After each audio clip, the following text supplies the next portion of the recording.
Water analysis oil kit है। आपने क्या करना है, यहाँ पे देखो पावर कोड लगी है। सबसे पहले मेन में पावर कोड लगाना है। उसके बाद फ्यूज है आपके इंटीग्रेशन करने का, ये आपके ऑन ऑफ स्विच है।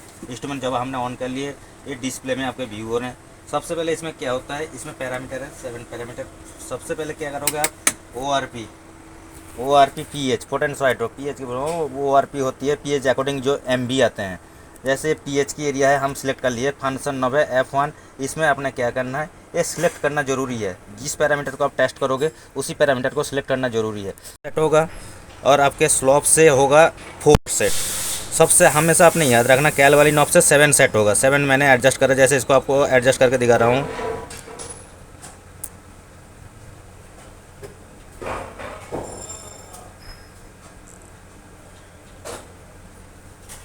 ये हमने 7 सेट कर लिया। उसके बाद आपने क्या करना है, इस केमिकल से इसको बफर को निकाल के, इलेक्ट्रोड को निकाल के डिस्टिल वाटर से वॉश करना है। वॉश करने के बाद आप 4 में डिप कर दोगे। बफर केमिकल आपके पास पीपीआर होगा, 4 में आपने डिप कर देना है। 4 हमारी अगर एडजस्ट नहीं हो रहा है डिस्प्ले में, तो आपने इस स्लॉप नॉब को रोटेट करके आपने बनाना है, 4 सेट कर लेना है। उसके बाद आपने क्या करना है, कोई भी अननोन हो तो उसमें डिप कर दोगे, उसकी रीडिंग ऑटोमेटिकली आ जाएगा। सब कुछ मेरे पास इस टाइम मैं अननोन में डिप करता हूँ। ये मैंने अननोन में डिप कर दिया, जबकि ये हमें मालूम है हमारी ये है 9.2 की केमिकल, ये हमारे आ रहे हैं 9.14, क्योंकि ये हमारी केमिकल की जो वैल्यू है ये रियल रीड कर रहे हैं, रीड करके बता देंगे। उसके बाद आपने फंक्शन क्या करना है, पीएच पैरामीटर हो गया आपका। इसके बाद आपने करोगे कंडक्टिविटी सिलेक्ट। इस फंक्शन F1 को आपने सेलेक्ट करोगे कंडक्टिविटी, ये पॉइंट दे रखे हैं, कंडक्टिविटी में आप सेट करोगे। कंडक्टिविटी सेट करोगे, उसके बाद आप क्या करोगे, जो कंडक्टिविटी सेल होते हैं उससे आपने ऐड करना है। ये हमारी कंडक्टिविटी सेल है, इसको हम ऐड कहाँ पे करेंगे, जो भी सेंसर ऐड होगा, सेंसर एरिया ए है, इनपुट एरिया, इनपुट एरिया में ये रहते हैं हमेशा। इसके बाद हमने क्या करना है, कंडक्टिविटी में ए ऐड कर देना है। ये conductivity position, conductivity TDS salinity, इससे आप चेक कर सकते हो। तो ये हमारी ये हो गया, सेट हो गया। अब हमने इसमें कोई भी अननोन में डीप कर देता हूँ। डीप करने के बाद ये इस टाइम आपका दिखा रहा क्या है, 0.3 दिखा रहा है। कहाँ पे है, 200 मिली सीमेंस में है।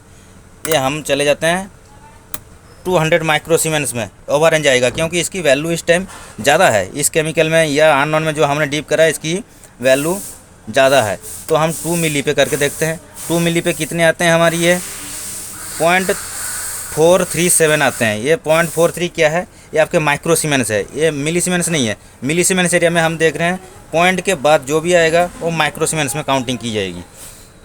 सेम प्रोसीजर है आपके TDS की। इसकी मैं TDS देख लेता हूँ। TDS के लिए आप फंक्शन ऑफ से कर लोगे, ये आ गया आपके 0.291, क्या है ये, PPM। ये TDS की काउंटिंग होती है PPM PPT में, और कंडक्टिविटी की होती है मिली सीमेंस माइक्रो सीमेंस में। Conductivity clear. इसके बाद हम आते हैं डिजॉल्व ऑक्सीजन, सैलिनिटी। सैलिनिटी भी सेम प्रोसीजर है, सैलिनिटी आ जाएंगे। कंडक्टिविटी सैलिनिटी TDS के बीच में होता क्या है, कंडक्टिविटी के 65% होते हैं TDS और 75% होती है सैलिनिटी। ये हमारी सैलिनिटी इतनी आ गई इस टाइम। अगर इसी चीज़ को मैं अगर कंडक्टिविटी में देखूँ, कंडक्टिविटी कितनी आ रही है इसकी, 0.4368 आ रहे हैं। इसकी TDS कितनी आ रहे हैं, TDS आ रहे हैं इसकी 0.291। सैलिनिटी कितनी आ रही है इसकी 380, क्योंकि ये हमने यहाँ पे रेंज सिलेक्ट करना है। उसके बाद ये हमारी जहाँ पे ओवर रेंज आती है, जैसे सपोज मैंने आपको पहले बताया, ये 200 माइक्रो सीमेंस से हाई वैल्यू है, इसलिए यहाँ पे ओवर रेंज दिखाएगा। ये जैसे आपके 1 खाली आ रहे हैं डिस्प्ले में, उसके बाद पॉइंट आ रहे हैं, ये आपके ओवर रेंज है। इसलिए आपने क्या करना है, फंक्शन नॉब की ये चेंज करना है, अपने रेंज चेंज करना है। रेंज चेंज करोगे आपके वैल्यू आ जाएगा सामने। इसके बाद ये डिजॉल्व ऑक्सीजन। इसके बाद हम चले जाते हैं टेम्परेचर। टेम्परेचर के लिए आपके पास टेम्परेचर प्रोब होगा, जो आपके रूम टेम्परेचर है वो आपको शो करेगा, रूम टेम्परेचर। ये है आपका टेम्परेचर प्रोब। टेम्परेचर प्रोब के लिए टेम्परेचर इनपुट है, ये लगा दिए। इस टाइम कितने टेम्परेचर बता रहे हैं, 29 डिग्री बता रहे हैं हमारे टेम्परेचर। तो अभी आपने जब भी टेस्ट करना है, इस प्रोब को केमिकल के अंदर रख के देख लोगे कितनी डिग्री टेम्परेचर है, उतनी डिग्री टेम्परेचर आपने जिस पर्पस को टेस्ट करोगे उसके लिए एडजस्ट कर लेना है। अब हम जाते हैं डिजॉल्व ऑक्सीजन में। डिजॉल्व ऑक्सीजन में क्या है, सबसे जी डिजॉल्व ऑक्सीजन मेन चीज़ है इसकी वायरिंग।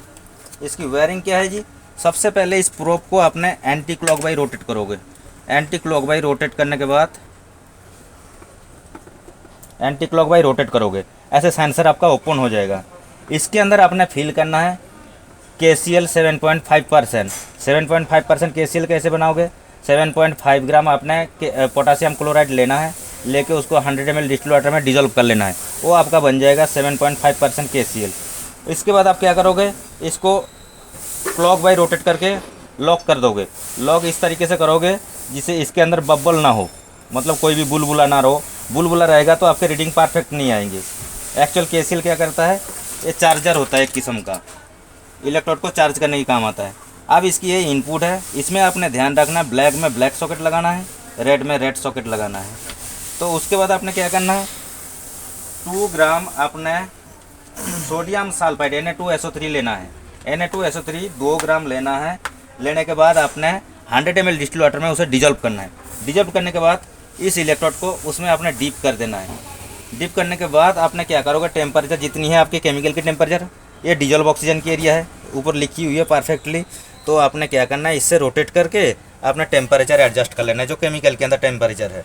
तो उसके बाद आपने क्या करना है, सपोज मैं ऑन नॉन में डीप करके दिखा रहा हूँ, तो हमारी जो डिजोल्व ऑक्सीजन पोजीशन आपने पहले सेलेक्ट कर लेना है। ये आपके धीरे धीरे वर्क करेंगे। ये आपके 0 है, 0 आप क्या करोगे, सबसे पहले मिडिल पोजीशन में रखोगे।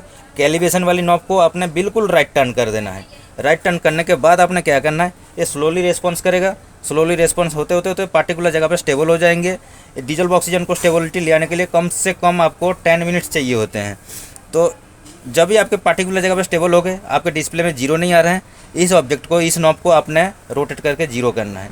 0 करने के बाद आप क्या करोगे, डिस्टिल वाटर में इसको निकाल लोगे। इस सेंसर को निकालने के बाद डिस्टिल वाटर में डाल दोगे।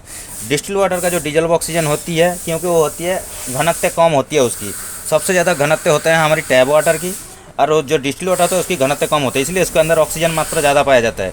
इसलिए उसमें 6 से लेकर 9 ppm तक डिजोल्व ऑक्सीजन होते हैं। तो पार्टिकुलर जगह में आपके वाटर के ऊपर डिपेंड करते हैं उसकी डिजोल्व ऑक्सीजन कितनी है। सिंपल से अगर डबल डिस्टिल वाटर होगा उसके अंदर 9 ppm की डिजोल्व ऑक्सीजन होता है। तो हमने उसे रोटेट करके डिस्टिल वाटर में डीप करके इस कैलिब्रेशन नॉब को रोटेट करके हमने 9 कर लेना है। डिस्प्ले में 9.0 कर लेना है। 9.0 करने के बाद ये यहाँ पे 9 मत करना, जैसे है इस टाइम 2.3 दिखा रहा है, ऐसे 9.0 सेट कर लेना है। 9.0 सेट करने के बाद आपने इस सेंसर को निकाल के डिस्टिल वाटर से वॉश करके दूसरी ऑन नॉन में डाल दोगे, जो आपका वैल्यू होगा वो आपके डिस्प्ले में आ जाएंगे।